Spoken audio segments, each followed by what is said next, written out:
जय श्री राम बच्चों।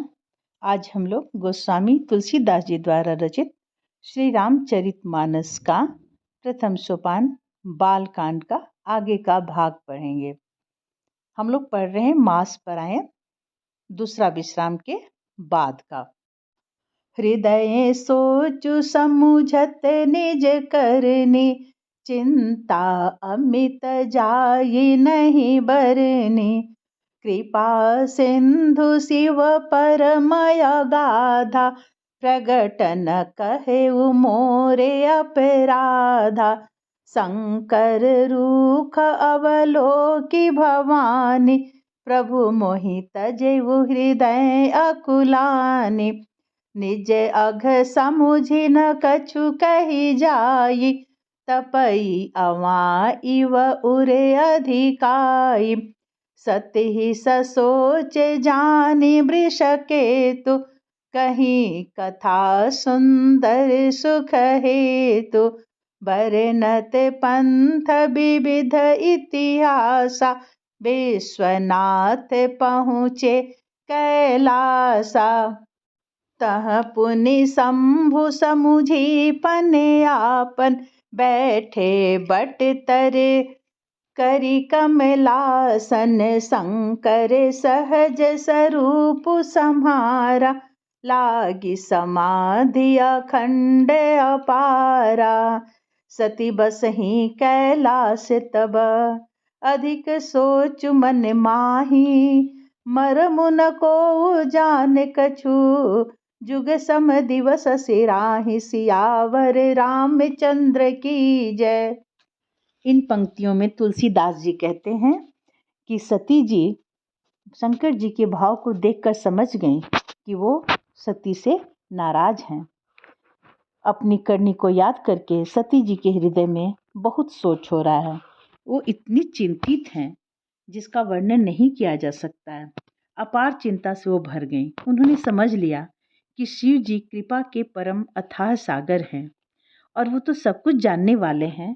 वो जरूर हमने जो किया उसे जान गए, यानी मैंने जो सीता का रूप लिया वो शंकर भगवान अपने ध्यान से जान गए। इससे प्रकट में उन्होंने मेरा अपराध नहीं कहा, लेकिन वो मेरे अपराध को समझ गए। शिव जी का रूप देखकर सती जी ने जान लिया कि स्वामी ने मेरा त्याग कर दिया है और वे हृदय में व्याकुल हो उठी। उन्हें बहुत घबराहट होने लगी कि अगर शिव जी मुझे त्याग देंगे तो मेरा जीवन फिर कैसे कटेगा। अपना पाप समझकर कुछ कहते नहीं बनता, परंतु हृदय भीतर ही भीतर कुम्हार के आवे के समान अत्यंत जलने लगा। कुम्हार का आवा क्या होता है बच्चों? कुम्हार जब मिट्टी के बर्तन बनाता है तो बर्तन तो कच्चा रहता है। जब धूप में सूख जाता है बर्तन तो फिर वो क्या करता है, सारे बर्तनों को एक साथ इकट्ठा करके उसमें आग लगाता है और उसे पकाता है। पकने के बाद ही बर्तन प्रयोग करने लायक होते हैं। आप जो घड़े देखते हैं ना, मिट्टी के बर्तन, चुक्का, सुराही, गमला, ये सब क्या है? ये सब पकाने के बाद वैसे रूप में रहते हैं। तो पकाने के लिए बर्तनों को अच्छी तरह से सजा करके बीच में पुआल डाल करके वो कुम्हार आग लगाता है। उसी को कहते हैं आव। तो अंदर जलता है तो बहुत तेज उसमें जलन होती है, तब ना मिट्टी के सारे बर्तन पक जाते हैं। तो अभी पार्वती जी का मन जो है उसी तरह से जल रहा है, ये सोच करके कि अगर शंकर जी ने मेरा त्याग कर दिया, अब मैं अपने जीवन को कैसे बिताऊंगी। भीतर भीतर वो बहुत ज़्यादा दुखी हो रही हैं। वृष केतु शिव जी ने सती को चिंता युक्त जानकर उन्हें सुख देने के लिए सुंदर कथाएं कहीं। पार्वती जी का ये स्थिति देख करके शंकर जी समझ गए कि पार्वती जी अभी बहुत दुखी हैं, तो उन्हें अच्छी अच्छी कहानियाँ, कथाएं सुना करके उनका मन को खुश करने की कोशिश कर रहे हैं। और इस प्रकार मार्ग में विविध प्रकार के इतिहासों को कहते हुए विश्वनाथ कैलाश जा पहुँचे। कैलाश पर्वत पर शंकर जी चले गए। वहाँ फिर शिव जी अपनी प्रतिज्ञा को याद करते हैं कि माता सती वो सीता का रूप ले ली हैं, अब मैं इनके साथ नहीं रह सकता हूँ। इस प्रतिज्ञा को याद करके बड़ के पेड़ के नीचे पद्मासन लगाकर बैठ गए। बच्चों, पद्मासन लगाकर कैसे बैठा जाता है?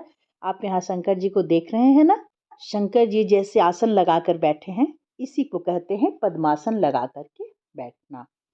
शिव जी ने अपना स्वाभाविक रूप संभाला, उनकी अखंड और अपार समाधि लग गई, वो समाधिस्थ हो गए। तब सती जी कैलाश पर रहने लगी। अब उनके मन में बड़ा दुख था। इस रहस्य को और कोई नहीं जानता था। आजकल तो लोगों को थोड़ी सी तकलीफ होती है तो सब लोग जान जाते हैं, लेकिन पहले के लोग क्या करते थे, अपने दुख के भाव को चेहरे पर आने भी नहीं देते थे। इस रहस्य को कोई कुछ भी नहीं जान पाया कि सती जी कितनी तकलीफ में है।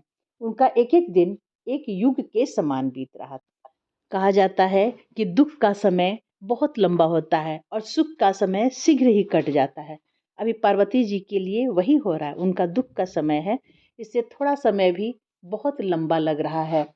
तो बच्चों, आज की वीडियो में यहीं तक। अगले वीडियो देखने के लिए आप मेरे चैनल को सब्सक्राइब करें। अगले वीडियो में आप ये जानेंगे कि सती का क्या हुआ, उनका समय कैसे परिवर्तन होता है और भगवान शिव जी की तपस्या कब टूटती है, वो कब समाधि से बाहर आते हैं। जय श्री राम बच्चों।